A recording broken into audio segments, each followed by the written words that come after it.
working on Zen, he came with a rushing problem, and he was afraid of 2 reins and stuff like that. So with exercises, deciding which ones to use, he's gotten trusting, and he's been coming along really nice. This is his, well, he's done some schooling shows here, but this is his first public appearance. He's doing pretty good. So he hasn't been shown before. He does, we work on, you know, like I said, our exercises that are also massage movements too, so he can do all kinds of stuff that help him stay supple and relaxed with the canter and stuff. So that has helped his rushing, like I said, and getting used to the 2 reins, just trusting that. And just take him and show him some of the things, and just do some of the lateral work and whatever, just to. Okay. Well, it's the same stuff that Rick, or we do on the ground, or what he did on the ground, is what we can do in the saddle too. And so we'll do the. Are you going to go through the 4 pieces? Yeah. Okay. First piece is hips away from the rein. Thank you. And that's just both hindquarters go over. You remember, when she's doing that, she's not taking that rein and pulling him over there. The rein is just, the pressure of the rein is just a request to move that hip. Just taking out the slack. You just take out the slack and you're asking him. And I don't use my legs unless I need energy. You know, I use both of them. If he's just standing there kind of stuck, because he knows this, I'd expect some energy. So that's the hindquarters. You can move the shoulder into the rein. Put your shoulders towards the rein. He has to kind of sit back in his hindquarters. You teach him to load their hindquarters when they do that. And then do shoulders away from the rein. Same thing, shoulders away. And I can go from shoulders away from the rein into hips over, back to shoulders again, and hips over. And giving you all of them. And then the other side. Shoulders over. Away. Over. And I'm just giving him a release. A little release each time he does exactly what I'm asking. So that's why we can mix a bunch of stuff together. And then that goes into, you know, leg yields or side pats or whatever I'm asking for both right now. And if I need a little more hip, I add more pressure with the, not with the rein, but I hold a little longer with the rein until he gives me this part that I need. You'll notice that she's just talking on one rein at a time. Each piece is separate. It's one request, one thing. And you can start to add things together. You can have one request that means she wants the shoulders and the hips to both move over at the same time. Did you want the hips towards the rein? Oh. And that's the 4th piece. It's very difficult to teach. It's like what Peter did earlier. And this is where she's using the left rein to get that hip to move to the left.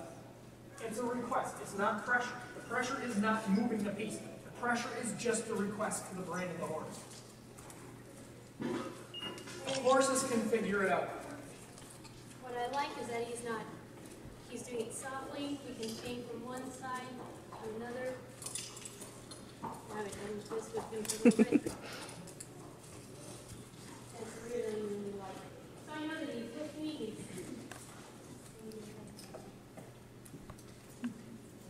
And down is just another request. You put pressure on the rein, the head goes down. You put pressure on the rein, the head can come up. You can move the head to the side. It's not about pulling them. It's not about forcing them. It is not mechanical. It is mental. The horses can do this. Smart Start is not because we're smart. It's because the horses are smart.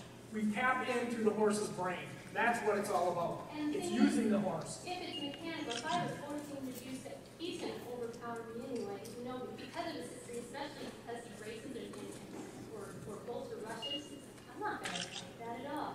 So he's learned to do it softly, and the energy goes into other parts, into his hindquarters and everything else, instead of bolting off.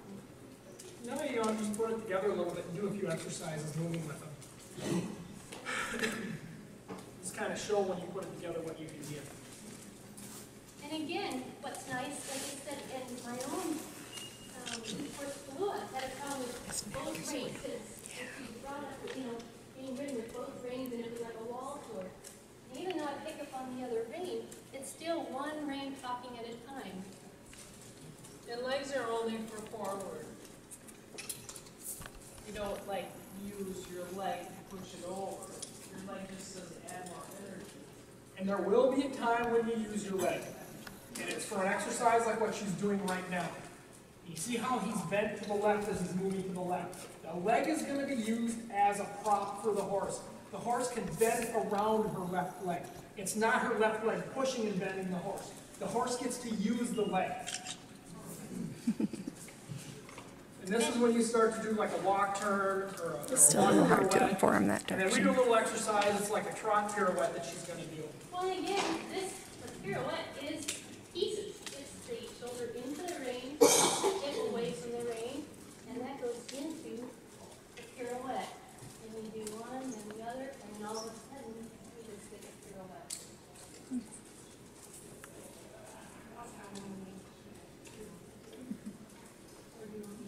Just do it now.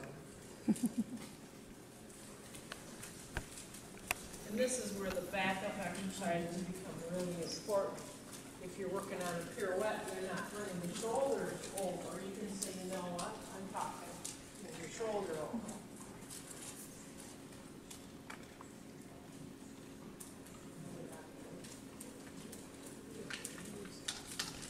And we usually use this to get a really big truck. Mm-hmm.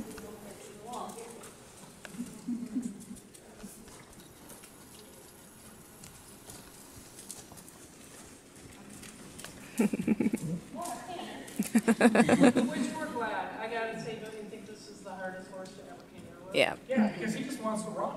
Mm-hmm. He was started by someone else. Mm-hmm. Is that a factor? I don't know. But Just be who he is. we've worked. That's nice. You watch how that hip works into the circle as he goes. This is engagement. When you kick that hip over, you're disengaging. You're sticking the clutch in, and you're just exhausting the power out to the side. But when she's doing this, that hip, you watch that hip keeps pushing in, and it's building the power. And then you release it, you get your extensions out of it. What's neat is when we come down, I go right into sitting on your butt. I'm not telling him to stop. We're putting it into something else. And that's just those 4 pieces. She's putting them all together. You can see how much power he's got and how he works. Very good.